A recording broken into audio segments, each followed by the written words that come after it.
Liz here from Sewlimitless, and in today's video I wanted to tell you my 5 handmade essentials. This is a thread that was started by Naughty Gnome here on YouTube, and so I was tagged by T from Crumpets Tea and Sewing, so I wanted to go ahead and get this video done. So I'm going to share with you what my 5 handmade essentials are. So let's get started. So I'm going to share with you what the categories are first. There are tops, bottoms, one piece, which could be a dress or jumpsuit or whatever, jacket or layering piece, and then a wild card, which can be whatever else I guess that you want to include. So let me get started with what my 5 essentials are. So first of all, for the tops category, my number one essential would be the Ruched Tee by Angela Wolf. That's this pattern here. I have made this multiple times in multiple ways. So I've got short sleeve, long sleeve, sleeveless. This one here is sleeveless. I have shirts with a regular neckline. I've got what's called a twisted collar. I have more of a cowl neck collar. All of these from this one pattern. It's so versatile and easy to make that I do this so many times. It's like a wardrobe staple for me. So that's my first category. So for the next category, which is bottoms, I have 2 patterns actually that I chose, and I'll tell you why. It's for 2 different reasons. One is the Angela Wolf skinny jean pattern, which is relatively new, and this one is the closet core. Now this was closet case back in the day, but closet core Morgan boyfriend jean. And I've got these are 2 of the Angela Wolf skinny jeans.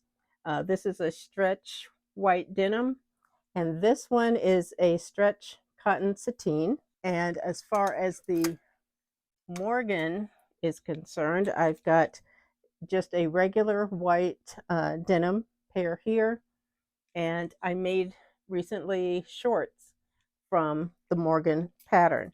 Now, the reason I chose those 2 patterns is because the skinny jean pattern is actually, it's designed for stretch fabrics. So things like stretch denim or stretch cotton sateen, stretch fabrics, stretch woven fabrics. That's what this is designed for. But this one is actually, the Morgan is designed for non-stretch denims or cotton fabric. So that's why I like those 2, because one is for stretch, one's for not for stretch. Neither one of them is tight. They're both very comfortable, but they're both different. Like the boyfriend jeans are a little looser fit, which is how boyfriend jeans fit. And the skinny jeans are not super skinny, so they're actually very comfortable to wear. So that is why I chose those 2 patterns for my bottoms category. So for the one piece, which like I said can be a dress, jumpsuit, something like that, that is just one piece, I chose Simplicity 8384.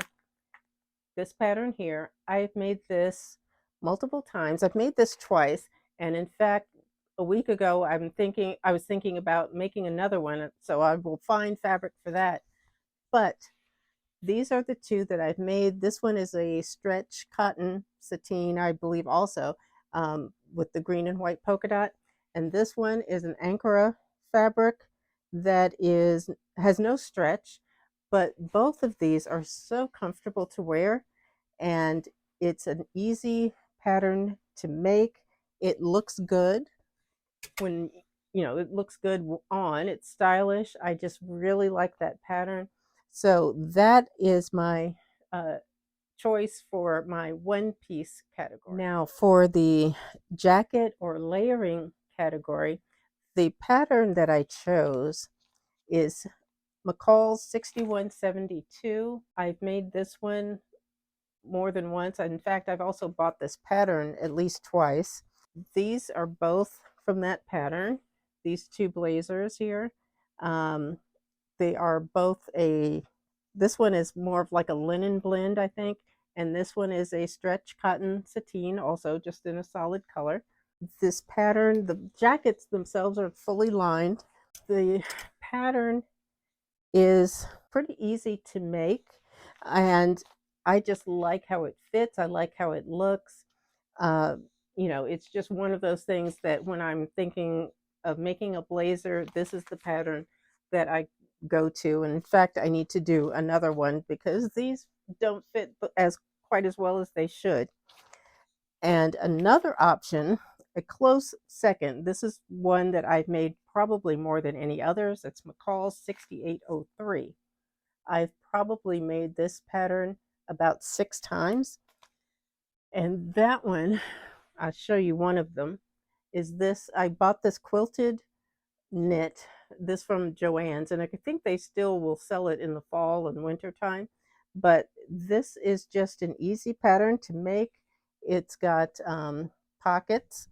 It's one of those things that I like to wear around the house. In fact, I keep one of those sweaters. It's just a simple cardigan. In fact, most of the time, I don't even put the buttons in the front. It's just one of those really simple, easy cardigans.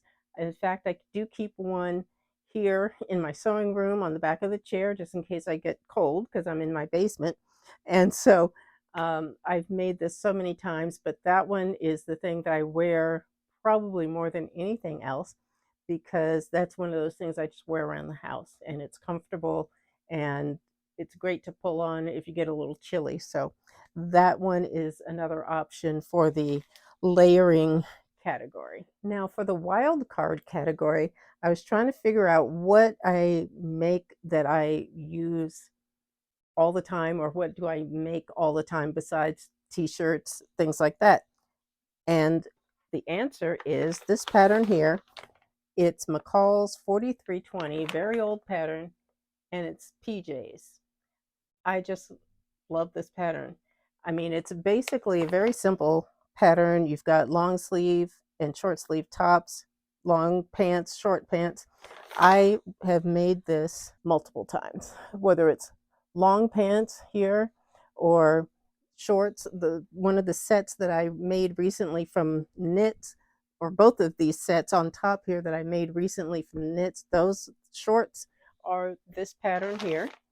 And it's just a terrific pattern. So that is the one. I mean, once I get a pattern to fit, and especially if it's like a classic style or a very basic style, I'll just keep going with it anytime I need something similar. So that's what I've done with this PJ pattern. And also from there, robes as well. I will make robes from time to time. This one here, this is like a cotton, a seersucker.